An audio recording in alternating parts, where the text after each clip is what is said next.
जादूगर अल्लाह तबारक व तआला की वहदानियत पर ईमान ले आए। उसी वक्त फिरौन की बीवी हजरत आसिया रदी अल्लाह ताला अन्हा और हजरत मुशाता रदी अल्लाह ताला अन्हा अल्लाह तबारक व तआला की वहदानियत पर ईमान ले आईं और एक खुदा की इबादत करने लगीं। लेकिन उस वक्त हजरत मूसा अलैहिस्सलाम ने इनको अपने ईमान को जाहिर करने से मना फरमाया। हजरत मुशाता सच्चे दिल से अल्लाह तबारक व तआला की वहदानियत पर ईमान ले आईं और छुप छुप कर अल्लाह तबारक व तआला की इबादत करने लगी। हजरत मुशाता का ये मामूल था कि जैसे ही फिरौन की बेटी सो जाती तो अल्लाह तबारक व तआला के हुजूर खड़े होकर अल्लाह तबारक व तआला की इबादत किया करती और सारी रात अल्लाह की इबादत में गुजार देती। हजरत अब्दुल्ला बिन अब्बास रदी अल्लाह तआला अन्हु से मरवी है कि नबी करीम रऊफुर रहीम सल्लल्लाहु तआला अलैहि वसल्लम ने इरशाद फरमाया कि मैं मेराज की रात एक ऐसे मकाम से गुजरा जहाँ निहायत ही आला दर्जे की खुशबू आ रही थी। तो मैंने जिब्राईल अलैहिस्सलाम से पूछा कि ये कैसी खुशबू है? तो हजरत जिब्राईल अलैहिस्सलाम ने जवाब दिया कि ये फिरौन की बांदी जो कि फिरौन की बेटी के सर में कंघी किया करते थे और उसकी औलाद की खुशबू है। उस वक्त हुजूर पाक सल्लल्लाहु तआला अलैहि वसल्लम ने हजरत जिब्राईल अलैहिस्सलाम से मशाता के बारे में पूछा। तो हजरत जिब्राईल अलैहिस्सलाम ने अर्ज किया कि मशाता फिरौन की बांदी थी जो कि फिरौन की बेटी की खादमा थी।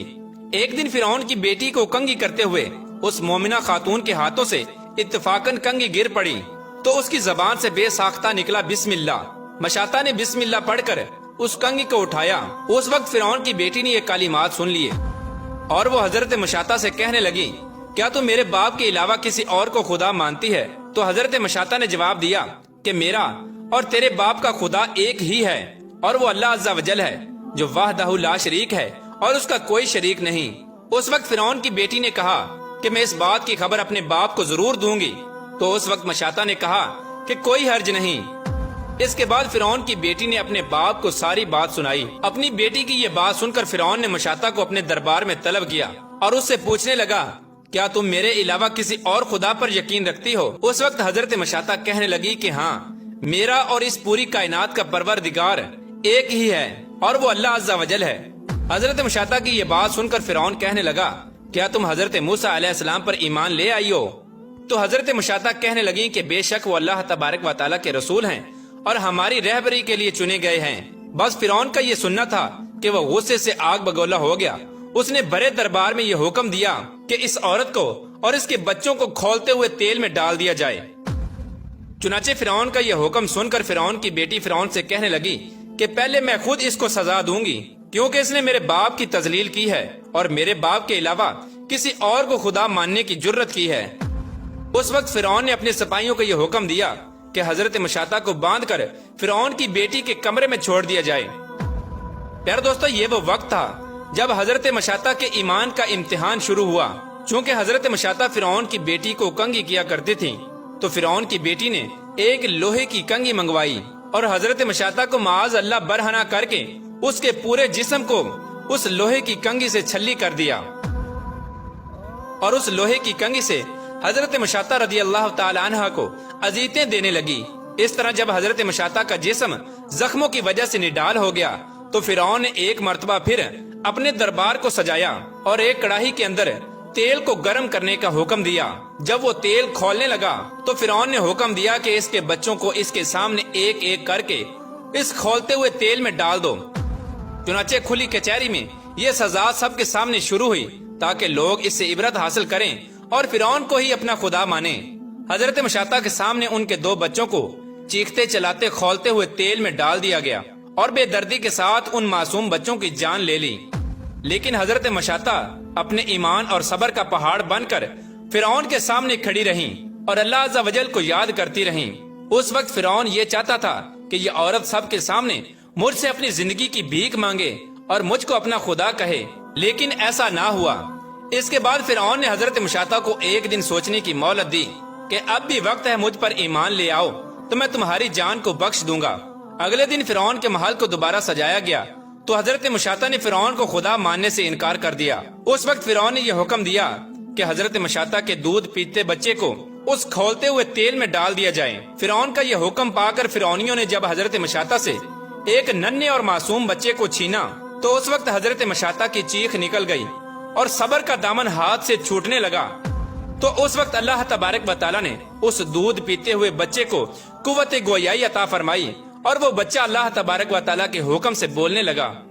اس بچے نے بڑی محفل میں بول کر کہا کہ اے میری والدہ، افسوس نہ کریں بلکہ ان لوگوں کو مجھے آگ میں ڈالنے دیں، کیونکہ دنیا کا عذاب آخرت کے عذاب کے مقابلے میں بہت ہلکا ہے۔ اس وقت حضرت مشاطہ نے دوبارہ ہمت کی اور صبر کا دامن مضبوطی سے تھاما اور اللہ تبارک و تعالیٰ کی وحدانیت پر کامل ایمان کے ساتھ کھڑی ہو گئیں۔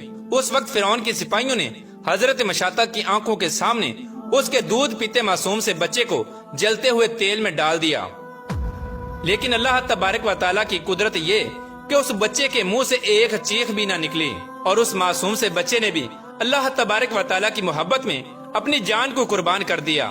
اس طرح جب فرعون نے حضرت مشاطہ کے تمام بچوں کو کھولتے ہوئے تیل میں ڈال کر ہلاک کر دیا تو اس وقت فرعون حضرت مشاطہ سے پوچھنے لگا کہ تمہارے پاس اب بھی وقت ہے کہ مجھے اپنا خدا مان لو تو تمہاری جان کو بخش دوں گا، لیکن حضرت مشاطہ نے فرعون کو خدا ماننے سے انکار کر دیا۔ اس وقت فرعون نے حضرت مشاطہ کو کھولتے ہوئے تیل میں ڈالنے کا حکم دیا۔ فرعون کا یہ حکم سنتے ہی حضرت مشاطہ فرعون سے کہنے لگی کہ میری تجھ سے ایک التجا ہے۔ حضرت مشاطہ کی یہ بات سن کر فرعون بہت خوش ہوا اور اس کی امید کی لہر دوڑنے لگی کہ ہو سکتا ہے کہ اب سب کے سامنے یہ مشاطہ مجھ پر ایمان لے آئے اور مجھ کو خدا ماننے لگے، لیکن فرعون کی امیدوں پر اس وقت پانی پھر گیا جب حضرت مشاطہ نے یہ کہا کہ میں نے اتنے سال تمہاری اور تمہاری بیٹی کی خدمت کی ہے، میری خدمت کا صرف اتنا صلہ مجھے دینا کہ میرے مرنے کے بعد میری اور میرے بچوں کی ہڈیوں کو ایک ہی قبر میں دفن کر دینا۔ اس وقت فرعون نے کہا کہ اچھا، تیری یہ بھی خواہش پوری کر دی جائے گی۔ اس کے بعد حضرت مشاطہ کو بھی اس کھولتے ہوئے تیل میں ڈال دیا گیا، اور اس طرح حضرت مشاطہ نے اپنے بچوں سمیت اپنی جان کو اپنے رب پر قربان کر دیا اور پوری دنیا کو یہ پیغام دیا کہ اپنا سب کچھ تو قربان کر دینا، لیکن اپنے حقیقی رب اللہ عز و جل کو کبھی نہ چھوڑنا۔ پیارے دوستو، اس طرح حضرت مشاطہ نے اپنا سب کچھ اپنے پیارے رب اللہ عز و جل پر قربان کر دیا۔ اللہ تبارک و تعالیٰ سے دعا ہے کہ اللہ تبارک و تعالیٰ ہمیں بھی سچے ایمان کی دولت نصیب فرمائے اور اسی طرح اپنا سب کچھ اپنے حقیقی رب اللہ عز و جل کی بارگاہ میں قربان کرنے کی توفیق عطا فرمائے اور حضور صلی اللہ تعالیٰ علیہ وآلہ وسلم کی محبت کے اندر جینا مرنا نصیب فرمائے۔